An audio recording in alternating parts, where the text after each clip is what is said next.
MR senior secondary school Hasanpur में पहुंचे भाजपा के राष्ट्रीय सचिव ओपी धनखड़।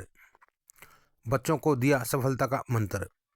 जी हां, आपको बता दें कि MR senior secondary school Hasanpur का 33वां वार्षिक समारोह कार्यक्रम का आयोजन किया गया, जिसमें बतौर मुख्य अतिथि भाजपा के राष्ट्रीय सचिव ओम प्रकाश धनखड़ पहुंचे।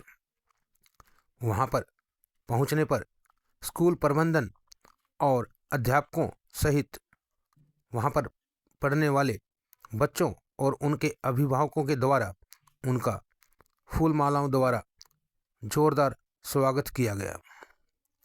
इस अवसर पर राष्ट्रीय सचिव ओपी धनखड़ अर्थात ओम प्रकाश धनखड़ ने बच्चों को परीक्षा में और इसके अलावा जीवन में सफलता का मंत्र दिया। इस अवसर पर उन्होंने क्या कहा, आइए जानते हैं और उन्हीं की जुबानी सुनते हैं।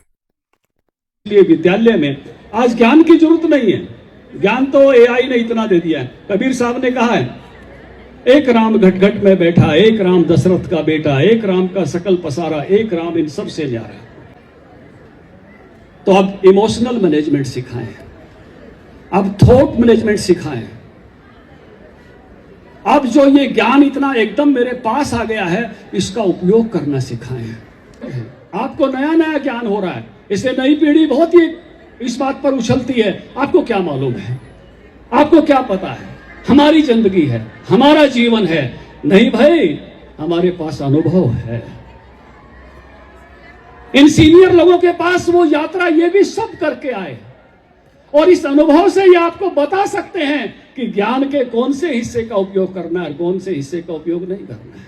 अच्छा फंक्शन, मैं बधाई दूंगा सोमवीर जी को, सारी एमआर स्कूल की टीम को, कि आपने आज बहुत सारे विचारों को उद्वेलित किया है और ये उद्वेलन ही है जो और बेहतरी की तरफ हमको ले जा सकता है। एक छोटे से बच्चे से आपने नैतिकता की बात कहलाई और एक हमको एकाकी दिखाकर, नाटक दिखाकर हम कैसे अपनी वैल्यूज से दूर जा रहे हैं, ये समझाने का प्रयास किया। एक बड़ी भूल हम कर रहे हैं और वो भूल ये है कि हम एकांगी चल पड़ते हैं, लेकिन ये सारी की सारी चीजें द्वैत में हैं। एकाकी में हम देख रहे हैं कि शायद उस महिला ने या उस पुरुष ने अपने सुख के लिए अपने बुजुर्ग माता पिता को जो अटेंशन देनी चाहिए थी, जो केयर देनी चाहिए थी, वो नहीं दी। लेकिन ये समझ लीजिए, सुख संतोष के बिना कभी मिल नहीं सकता है। और संतोष वो चीज है जिसके लिए आदमी सुख को छोड़ देता है। आप अस्पताल में अपने बूढ़े माँ बाप की सेवा कर रहे हो, पूरी रात भर जग रहे हो, आपको सुख नहीं मिल रहा, लेकिन संतोष मिल रहा है। आपको सेटिस्फेक्शन आ रही है, संतुष्टि आ रही है कि मैं वो कर रहा हूं जो मुझे करना चाहिए था। इसलिए अगर आपके जीवन में संतोष नहीं है तो सुख भी नहीं रहेगा। एक इमोशंस पर बड़ी छोटी सी एक फिल्म है, डिज्नीलैंड वालों की बनाई हुई है। उसमें यह दिखाया गया है कि वैल्यूज चेंज हो जाती हैं। कोई छोटा बच्चा होता है, उसके जीवन में खुशी की वैल्यू होती है, लेकिन फिर दिखाया गया है कि उस बच्चे का घर बदल जाता है।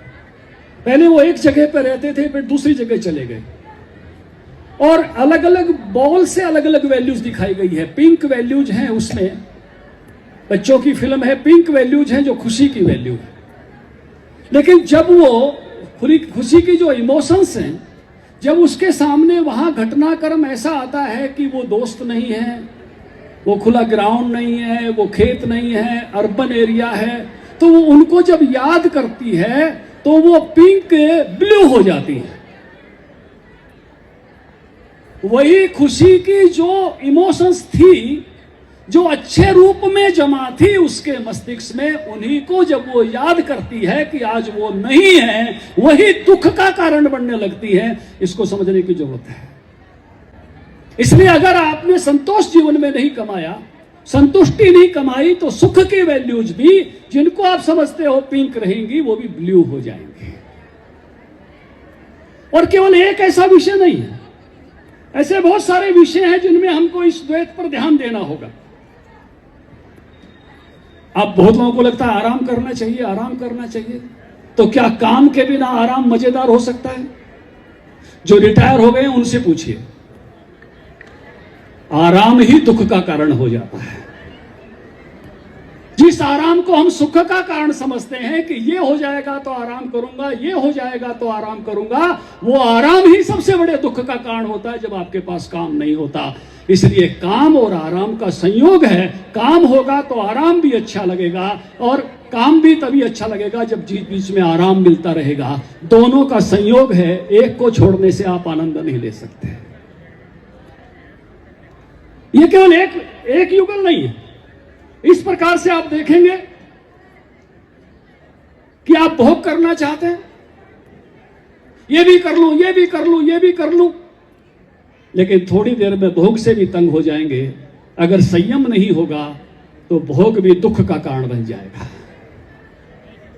भोग भी संयम के साथ आनंद पूर्वक है। कब कितना सा लेना उसके साथ आनंद पूर्वक है। अगर भोग बिना संयम के है तो भोगी बीमारी है, भोगी तकलीफ है, और भोग से ही आप भोगे जाओगे, भोग से भी आप दुखी हो जाओगे।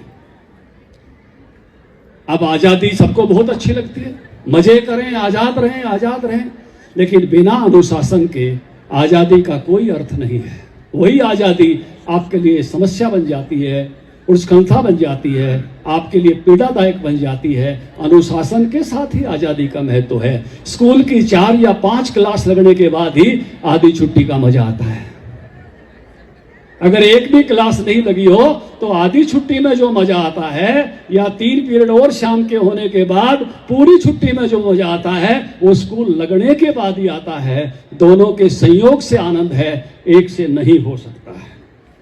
इसी तरह से कई बार हम थोड़ा ज्ञान हो जाए उसी पर बड़ा वो करने लगते हैं, लेकिन अनुभव के बिना ज्ञान भी अधूरा रहता है। ज्ञान भी अनुभव की कसौटी पर कसा जाता है।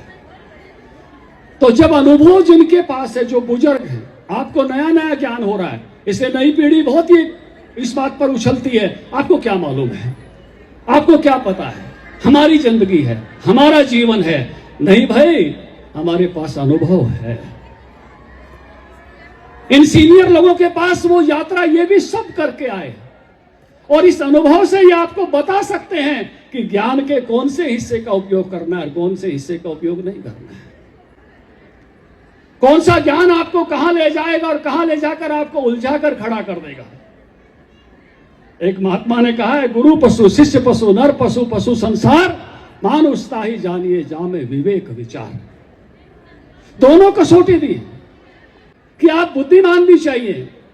हमारे शास्त्रों ने हमको रोका नहीं, चरैवेति चरैवेति नेति नेति।